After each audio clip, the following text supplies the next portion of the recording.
వరంగల్లో పాకిస్తాన్ ఉగ్రవాదుల కదలికలు కలకలం రేపుతున్నాయి.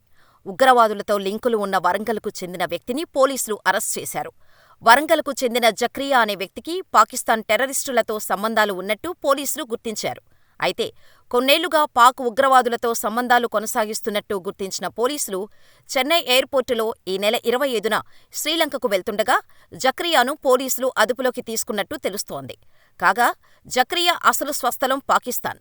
32 సంవత్సరాల క్రితం ఇండియాకు వచ్చిన జక్రియా గుంటూరులో స్థిరపడ్డారు. ఆ తర్వాత 25 సంవత్సరాల క్రితం వరంగల్కు వచ్చి జాన్పీరిలో స్థిరపడ్డారు. ఇక్కడే రాయల్ బావర్చి బిర్యానీ పాయింట్ ఏర్పాటు చేసి జీవనం కొనసాగిస్తున్నాడు. జనవరి 25న ఖలీఫా ఎన్నికల కోసం శ్రీలంకకు వెళ్తుండగా మద్రాస్ ఎయిర్పోర్టులో అరెస్ట్ చేశారు. అతనిని పోలీసుల బృందం విచారిస్తోంది. నిజంగానే అతనికి ఉగ్రవాదులతో సంబంధం ఉందా, లేక కేవలం అనుమానమేనా అనేది తెలియాల్సి ఉంది. ఇదిలా ఉంటే 2013 ఉమ్మడి ఏపీలో దిల్సుఖ్ నగర్లో జరిగిన వరుస బాంబు పేలుళ్లు హైదరాబాద్ నగరాన్ని ఒక్కసారిగా వణికించాయి. వరుస బాంబు పేలుళ్లతో ఏకంగా 17 మంది మృతి చెందారు. చాలామంది గాయపడ్డారు. ఇప్పటికీ ఈ ఘటన హైదరాబాద్ వాసుల్ని వెంటాడుతూనే ఉంటుంది. అది సృష్టించిన విధ్వంసం అలాంటిది మరి. ఈ ఘటనపై నేషనల్ ఇన్వెస్టిగేట్ ఏజెన్సీ దర్యాప్తు చేసి ఇండియన్ ముజాహిద్దీన్ టాప్ కమాండర్ యాసిన్ బత్కల్ సహా 5గురు ఉగ్రవాదులను అరెస్ట్ చేసింది. వీరికి 2016లో ఉరిశిక్ష పడింది. ఆ తర్వాత హనుమకొండకు చెందిన ఆజం గోరికి ఉగ్రవాద సంస్థలతో సంబంధాలు ఉన్నాయని పోలీసులు గుర్తించి నిజామాబాద్లో ఎన్కౌంటర్ చేశారు.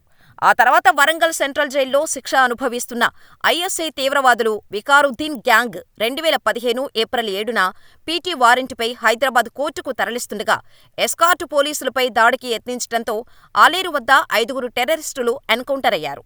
ఆ తర్వాత పెద్దపల్లి జిల్లా రామగుండం శ్రీనగర్ కాలనీకి చెందిన మహ్మద్ జావేద్, అతడి కుమార్తె ఖదీజా ఇద్దరూ 5ఏళ్లుగా హైదరాబాద్లో ఓ కంప్యూటర్ ట్రైనింగ్ సెంటర్లో శిక్షణ ఇస్తున్నారు. అదే ముసుగులో ఓ ఉగ్రవాద సంస్థకు సాంకేతికంగా సహకరిస్తూ ఇక్కడి విషయాలను టెర్రరిస్టులకు చేరవేస్తున్నట్టు కేంద్ర వర్గాలు గుర్తించాయి. చాలా రోజులుగా ఢిల్లీ, మహారాష్ట్రలో పట్టుబడ్డ టెర్రరిస్టులతో జావేద్, ఖదీజాలు కలిసి వాట్సాప్, ఇన్స్టాగ్రామ్లో చాటింగ్ చేసినట్టు ఆధారాలు ఏటీఎస్ పోలీసులు గుర్తించారు. ఆన్లైన్ చాటింగ్ చేసిన ఇద్దరు వ్యక్తులు ఎవరు అని లోతుగా ఆరా తీశారు. వారిని గుర్తించే పనిలో పడగా పెద్దపల్లి జిల్లా రామగుండం ప్రాంతానికి చెందినవారిగా గుర్తించి అదుపులోకి తీసుకోగా మహ్మద్ జావేద్ అత్తగారి ఊరు వరంగల్ నగరంగా ఏటీఎస్ పోలీసులు గుర్తించారు. నగరానికి చెందిన ఓ యువతిని వివాహం చేసుకోవటంతో వరంగల్ మండీ బజార్తో పాటు ఇతర ప్రాంతాలకు తరచుగా వచ్చిపోతుండేవాడని తెలిసింది. అయితే వరంగల్లోని వివిధ ప్రాంతాలకు చెందిన కొందరు యువకులను కూడా జావేద్ టెర్రరిస్టులకు పరిచయం చేసినట్టు నిఘా వర్గాలు అప్పట్లో గుర్తించాయి. ఇప్పుడు జక్రియా కదలికలతో స్థానికంగా ప్రజలు భయాందోళనలకు గురవుతున్నారు.